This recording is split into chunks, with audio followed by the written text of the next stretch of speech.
Greetings. Welcome to Frames of Reference. I'm your host, Dr. John Tamilio III.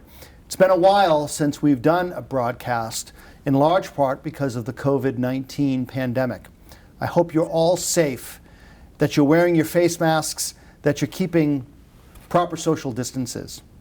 The last time you saw a broadcast of ours, my guest was Dr. Sue Chirocek, the new superintendent of schools for the city of Beverly.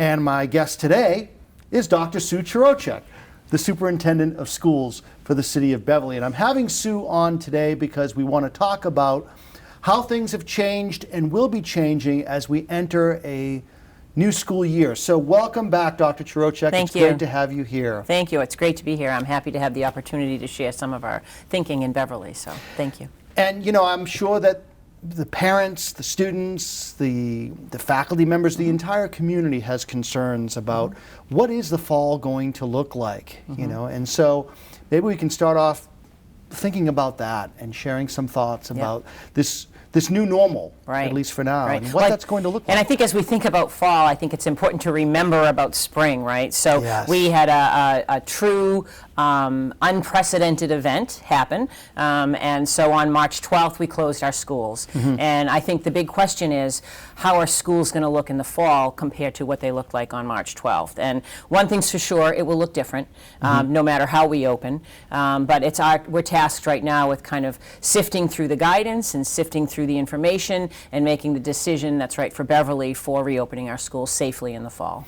And there'll probably be other changes as things develop, and that's why I want my viewers and the community to know that you'll be back. I will. And that we'll have you talking about any other changes that are unforeseen as the virus develops, and hopefully as it goes on a downturn. I have a couple of new favorite words: unforeseen, unprecedented, and uncertain. So those are my words that I seem to use a lot wherever I am these days. So, well, let's see. We should maybe do a counter to see how much they come up. I try not to say them as much in today's broadcast. So I have a few questions for you and the viewers. We're not at BevCam right now, and I want you to know that we are 6 feet apart. We've been wearing masks. Everything has been safe, but we're not filming at BevCam right now. We chose to film this at the new middle school where there's more room, where it's safer. Yep. And you'll be seeing throughout this broadcast a PowerPoint presentation, some information that Dr. Chirocek is going to share with you in response to these questions I'll be asking. So my first question to you is, what guidance have we received in terms of safety, or I should say safely reopening schools in the fall? Yeah, that's a great question.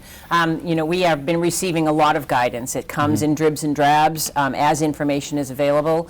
I think that the Department of Ed has worked really hard to keep us informed each step of the way. But I think, as everybody knows, in many ways, and I think I've heard Dr. Fauci say this, the virus really dictates our timeline on decisions as we go. What we knew about COVID in March is different than what we know about COVID in May and what we now know about it on July 9th. So I think it's really important as we go to remain flexible and nimble.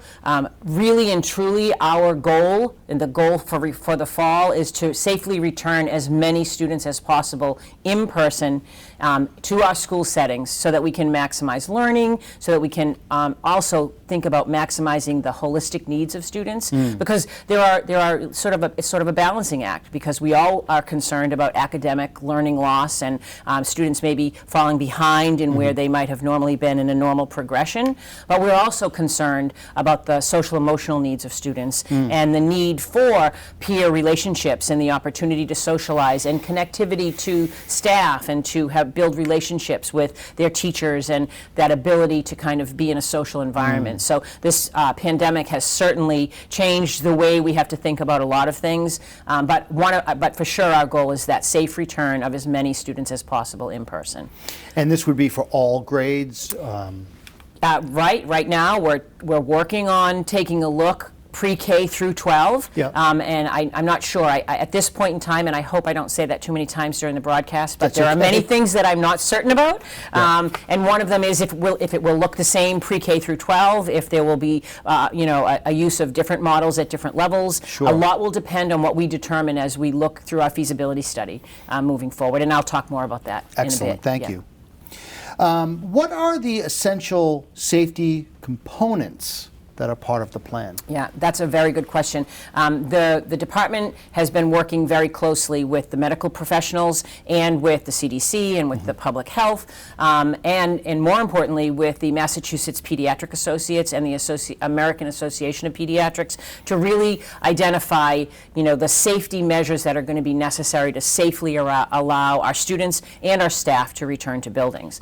And they've really come up with a combination of four strategies. Okay. And these four strategies really need to be worked in combination with each other. If you're missing one element, it really throws the formula off. So the four strategies are masks and face coverings.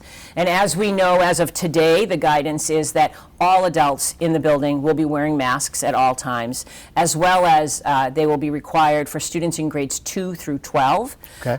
The current guidance right now is that students in K and 1, it will be recommended for them. I think we'll be provided some more guidance on what that actually means as we get closer to the opening of school, but that's sort of where we are right now. And I think the reason that that's important is I think as we have learned through the research that wearing a face mask, wearing a face covering is 80% effective in reducing the transmission of COVID. So that's the first strategy. The second strategy is physical distancing, as we are careful to make sure that we're maintaining 6-foot distance between the two of us. The aim is for 6 feet. However, what has come through the most recent research and literature review by the Pediatric Association is that while we aim for 6, a minimum physical distance of 3 feet is allowable. That's a sort of new in the last couple of weeks that they've reduced that number down to 3. It's based on the projection of how far our exhaust goes, how far we our air and what we expire goes. Which is why wearing the face masks is part of that. Exactly. So wearing the face mask is to prevent your what you expire out to reach other people. And so that's the distance of 3 feet. So work that's going on right now in our schools is sort of mocking up classrooms, taking a look at physical space. How many students can we safely fit in a classroom if we look at 3-foot distancing? Okay. What does that mean at 6-foot distancing? And so that work is ongoing in our schools right now. A third strategy is really something that we've all known forever, but I think the world has decided to take it much more serious, is hand washing and hand sanitizing. Yes. Nothing is better than hand washing with soap and water. That's the best, most efficient way to make sure that you're taking care of yourself and practicing good hygiene that will help eliminate the transmission of the virus, as well as the use of hand sanitizer when hand washing is not available. We're really fortunate in Beverly that pre-K through 8, almost all of our classrooms have sinks right in the classroom, and so that hand washing will be built right into schedules. So it will be, teachers will build that right into their daily schedule. So upon arrival, students will wash their hands. Before they go out for recess, they'll wash their hands. When they come in from recess, they'll wash their hands. So we'll be working on hand washing protocols in that manner. Before they eat, after they eat. It'll be if there. They sneeze, that's right. It will be Right. it will be a very important part of our instruction Sure. and what we do with kids.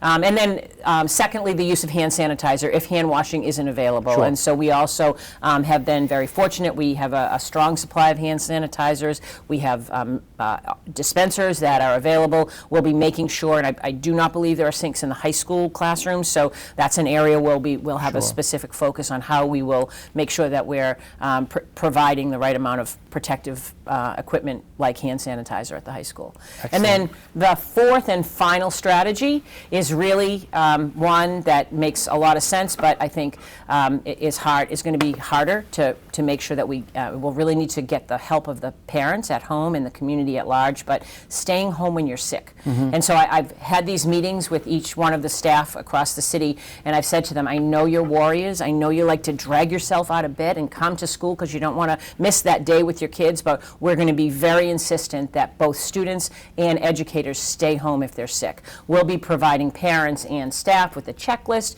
It will give them information about what sorts of symptoms they should, assure that they don't have before they come to school. So that'll be a very important part. So it's the combination of all four of those strategies that will really, I think, bring about the ability for us to have a safe return for most of our students in person. And the staying home when you're sick is for everybody. For everybody. Students, administrators, faculty. Superintendent. If I'm sick, I'm not coming.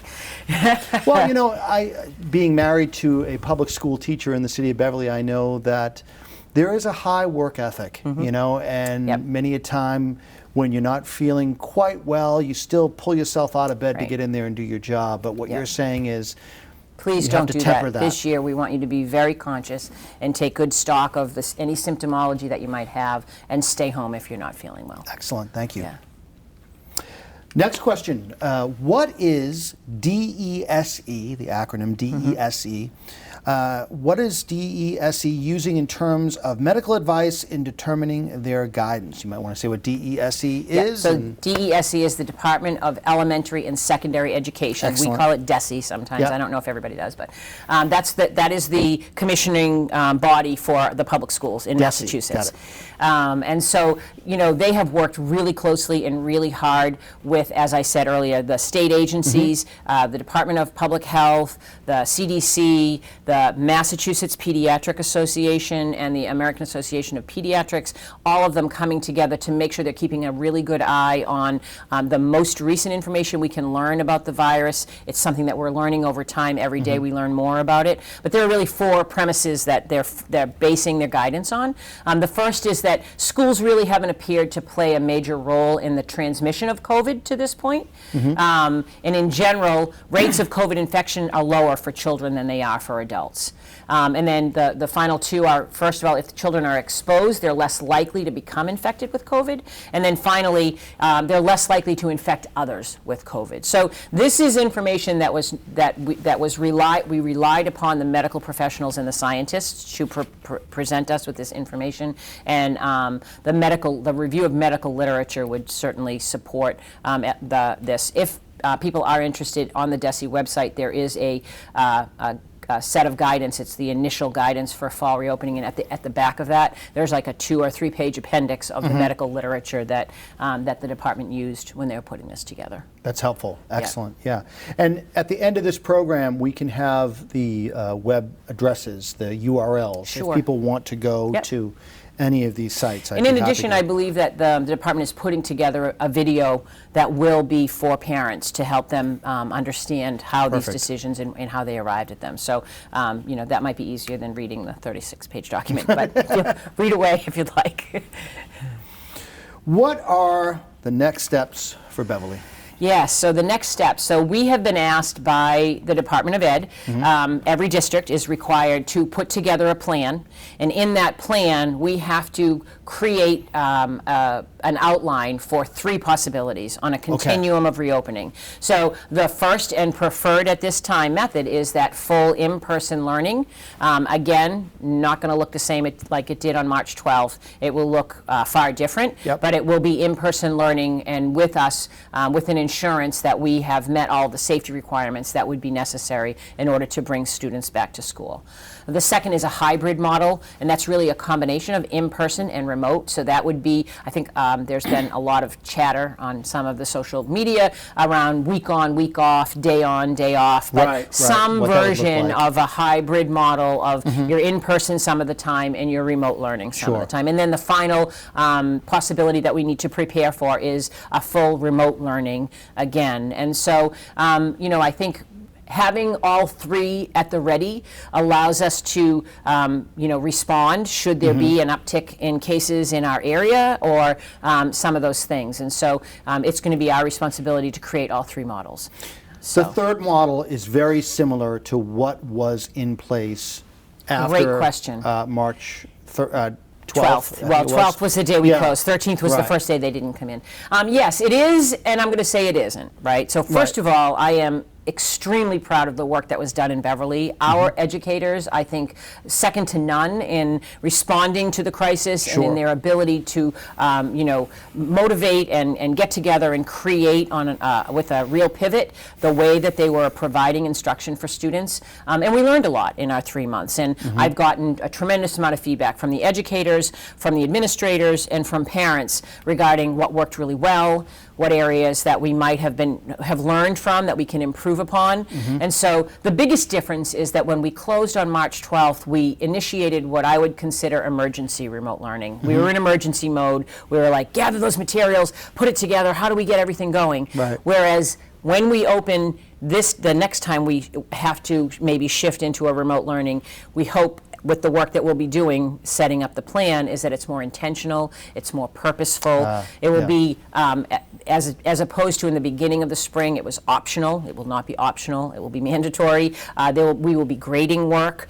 Teachers will be, and we're working really hard on how to do that, providing more feedback for students for the work that they submit. We're working together with the faculty to sort of make it just a little bit more robust and purposeful in that way. You've had time to think about it and time to evaluate what went into place in that emergency moment when you didn't have time to really, you couldn't plan, right? It was immediate. Let's do it this way. But we learned a lot, and I think our response was tremendous. And I think we have such, as you said, dedicated people who are constantly reflecting on their practice, and so we have a few ideas going forward as to what that will look like. Excellent.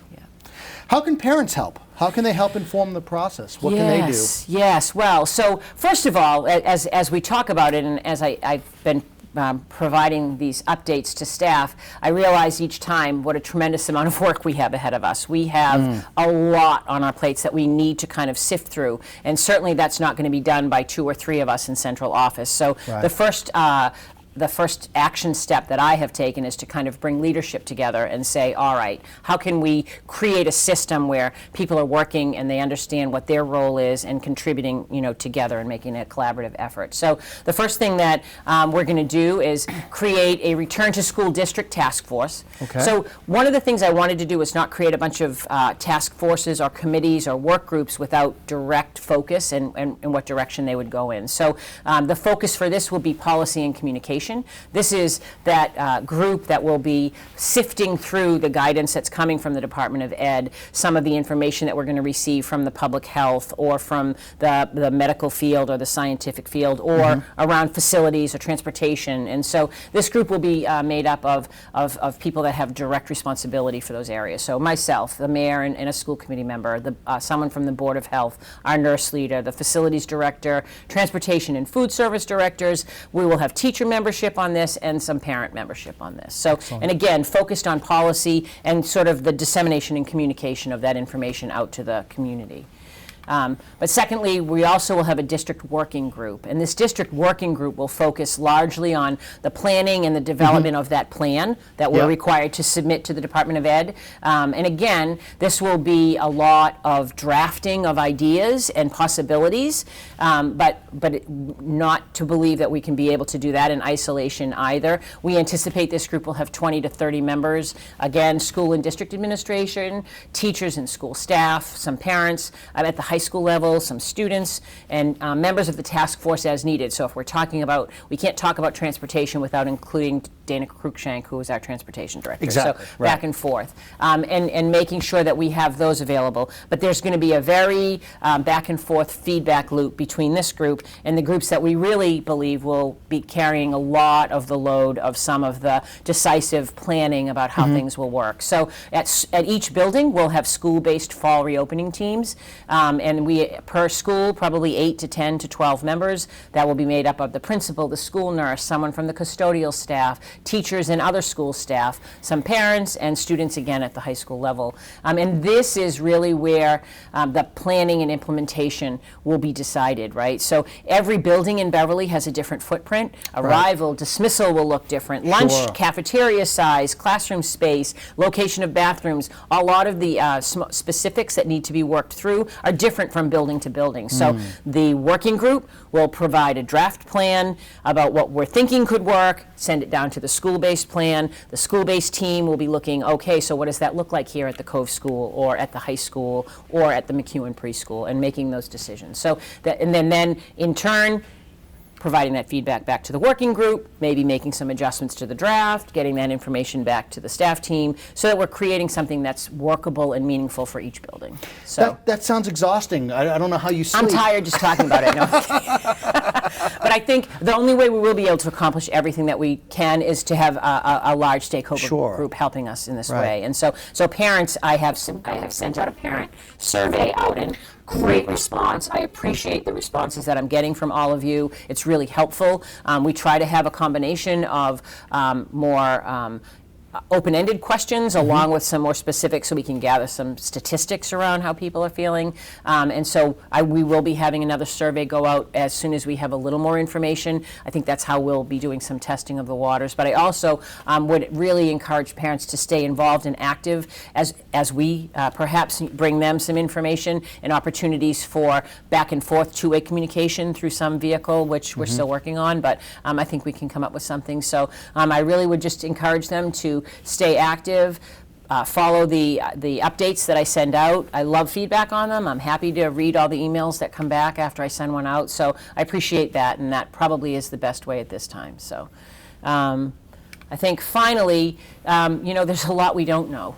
So, one of the things I talked about at the beginning was that I'm often saying, I'm waiting for guidance on that, or we have more information to gather before we get there. So the number of things that we're still waiting on, we are in the midst of our feasibility study at each building. Principals and teachers are setting up classrooms to see what works and what doesn't. Teachers are being asked to clear out the classrooms a little, which but that's ongoing work. The department will be sending a reopening checklist. I think that will be a very good metric to guide the draft plan that we create. The Department of Ed, in conjunction with the medical professionals, will be providing a protocol and process for us for handling a COVID-19 positive case in the school community, should that happen. So that's not going to be left to the local level to have to figure out. So that, I think that's going to be helpful. They've been providing some remote learning resources. I believe that there will be some online options for students who cannot return to school, that we can set them up so that they're successful as well and provide and meet their needs. We'll be getting more guidance on facilities and operations, transportation, guidance for our special programs and special education supports, guidance on athletics and extracurriculars, which I know everyone is anxious to hear. We are anxious to get that guidance as well. And then finally, as I said, that task force, the initial task force, will be sifting through any of the key policies that come out and changes to any policies as they occur, and making sure that we're sort of on track. That is a tremendous amount of work. Yes. Well, I feel better now that we have a plan to plan. Right. It was hard when we weren't quite sure how to sift through the plan, but now I feel like we're kind of moving in a positive direction. So this is positive. I mean, a lot of pre-planning, a lot of protocols clearly in place. I mean, this is really well thought out. We really hope that, safety is the most important thing, right? Exactly. And so we want to, we are so grateful for living in Massachusetts and in Beverly in particular, where people are doing, as you said, please wear your mask, please practice social distancing. It is so important. You're not doing it for just yourself, you're doing it for all of us. You're doing it so that we can go back to school. We need to maintain, the positive direction that we're heading in if we're going to be able to do this. So you keep hearing people saying, we're in this together, and we are, and for our community to remain healthy and to thrive, we have to be doing this. I mean, I don't see any other way. The last time we spoke here on BevCam, you were just starting out. And I think that was a long time ago, wasn't it? I think we Years reflected, ago. Eons ago. Well, you were starting out as superintendent in this new role, and I remember, we kind of reflected on what your goals are for the year, what your plans are for the year. Clearly clearly you did not plan on No, this happening, no. right? So I have to hand it to you, all this information. You have had a tough year. This has been baptism by fire, as they say, right? That's been said once before. I will tell you, the disruption to learning was unexpected, Yeah, right? So right. no one could have predicted it. I take a little bit of solace in the fact that even a veteran superintendent of 15 or 20 years has never been through a pandemic Yeah, before. none So of everybody us, was in right? the This is beginning new for stages, so everyone. we're all learning together. So Sure. that was sort of hopeful. I also I really am grateful that the administrative leadership team in Beverly, the staff and faculty, all of our employees in all of our departments doing everything, were able to pivot very quickly and support, and it was always, wherever I went, how can I help? How can Good I help? news. And so That's good. that was really helpful. And in addition, never lost sight of those original goals that we talked about. So Nice. even when they were planning remote learning, how can we infuse project-based learning even though we're not able to be together? Or what do I have to do in terms of UDL to make sure that I'm meeting the needs of all of my students, even though I'm in a remote learning scenario? And most importantly, the outreach and the work that was done to provide the essentials, food, make sure that people had the food that they needed, and the work to try to get internet, make sure that everyone had internet and devices, all of that coming together just really, I think, supported the goals that we had set at the beginning of the year. And so we Yeah. never lost sight of those, and I think that's one of the things that helped us be so successful in what we did. So. Well, thanks to your leadership, we were able to do that, right? Thank you. I mean, that doesn't just happen. It's been a year, I'll tell you that. Yeah, yeah. So How's I your appreciate it. grandchild? Oh my God, he's so cute. He's 2. And he looks like he's 4. So Yeah. maybe I'll have a picture the next time I come. I said that the last time. You We'll did. work on that. Well, we'll work on that. yeah. So. Yeah. All right. Well, thank you very much. I Anything appreciate else you it. want to add? No, I that look you can forward to think of? coming back and sharing more information with you. Anytime. It's a great venue for me to be able to do that. So I appreciate that. Anytime you Yeah, want. great. Anytime Thank you you. want. And to the audience out there, if you want to get in touch with me about this program, if you have any questions about not just this program, but anything we're doing here at Frames of Reference, if you have questions for Dr. Chirocek for a future episode, because she will be back shortly, please write to us at framesofreferencetv@gmail.com. We also have a Facebook page, Frames of Reference, and we ask that you join that. You can submit your questions that way, suggestions for further shows, anything you want. This is a program that looks at the philosophical, the educational, the political, the artistic interests of the city of Beverly. This is your program, so I hope that you do provide feedback, provide whatever insight you have as to what we can do here to provide you with a connection to the culture of Beverly. My name is Dr. John Tamilio III. My guest today has been Dr. Sue Chirocek, Superintendent of Schools for the City of Beverly. This is Frames of Reference. Thank you so much for tuning in. We'll see you next time.